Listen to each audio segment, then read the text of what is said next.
moving on to the second part of the schematic, English Literary Anti-Semitism. And this is obviously a field that you've studied literature and hold a PhD in. What is particular about English literary anti-Semitism? Well, in a sentence, that so much of it is really interesting and of very considerable aesthetic value. So that's a bit of a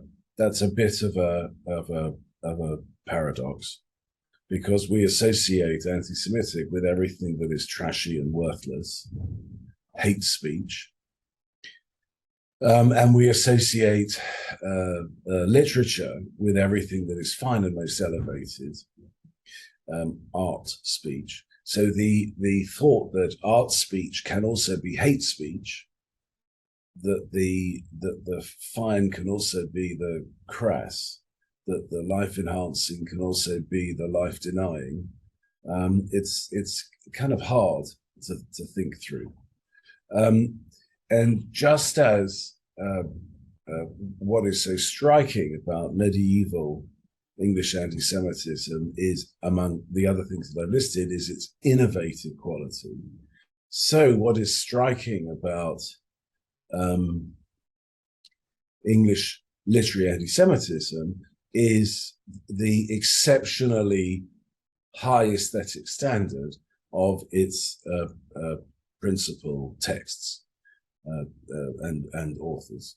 Chaucer, Marlowe, Shakespeare, and so on, Dickens, extraordinary world-class literary geniuses contributing their masterpieces, their anti-Semitic masterpieces, to if you like, an anti-Semitic literary canon.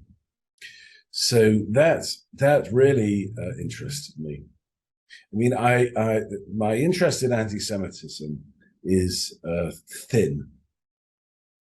I remember in Jerusalem once at a conference talking with the late lamented Robert Wistrich, very considerable scholar, historian of anti-Semitism, committed his whole life to the study of the phenomenon and all its complexity and diversity, and master of languages and person capable of impressive syntheses of history and thought. And he said to me, you know, Anthony, we have to admit it, don't we? Anti-Semitism, however awful it is just fascinating. And we then had a discussion where essentially I was holding to the position that there is actually nothing interesting about anti-Semitism. And he was arguing the opposite. For me, the interest of anti-Semitism, and I know I'm taking a tangent, but not at all. The interest of anti-Semitism is threefold. First of all, and principally, because we have to engage with it defensively when it threatens our peace of mind or our well-being. We have no choice.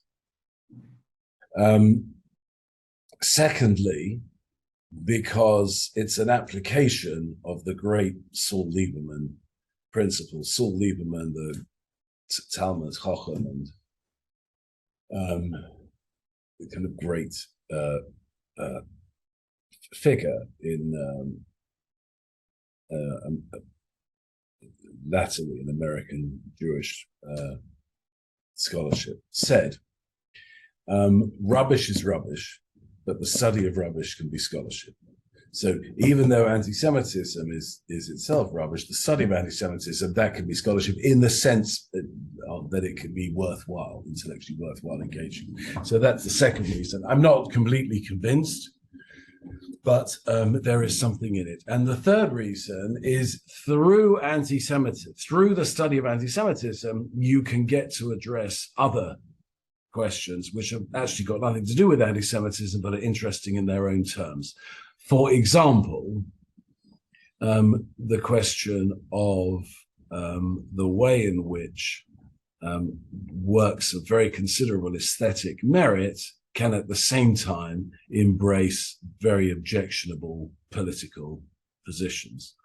And I think that's, terribly interesting, because it's so counterintuitive.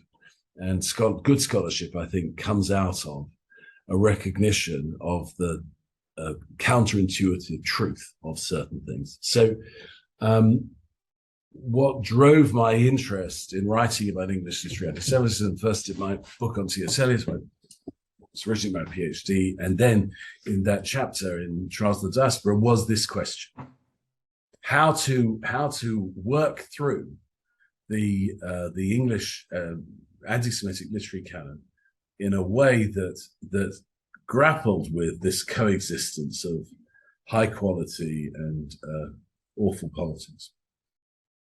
So to your question, the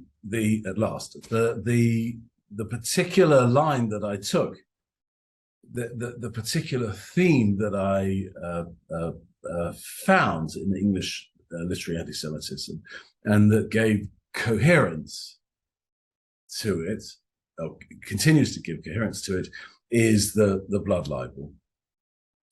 But the blood libel in the particular form of a series of narratives about how the awful plottings of Jews are defeated.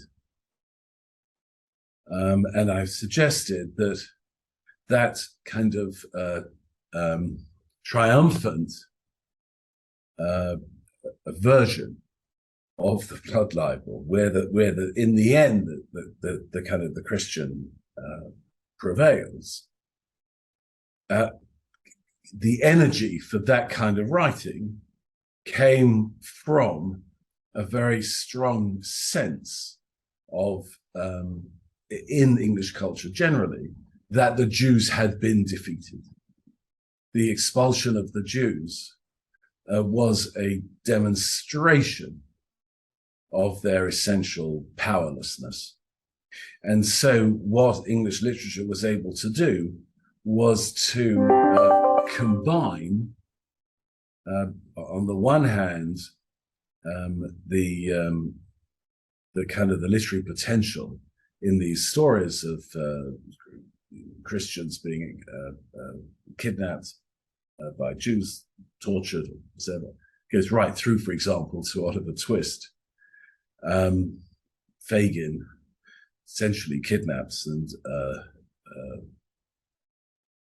preys upon Oliver until Fagin himself is apprehended and executed for no obvious capital crime, by the way.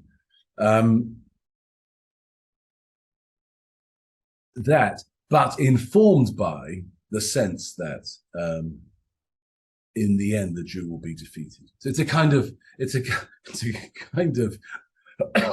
optimistic version of the blood libel from the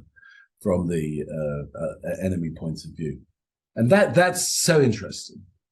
And that optimism is also what enables the kind of the creativity, I think, which in turn generates the originality of address.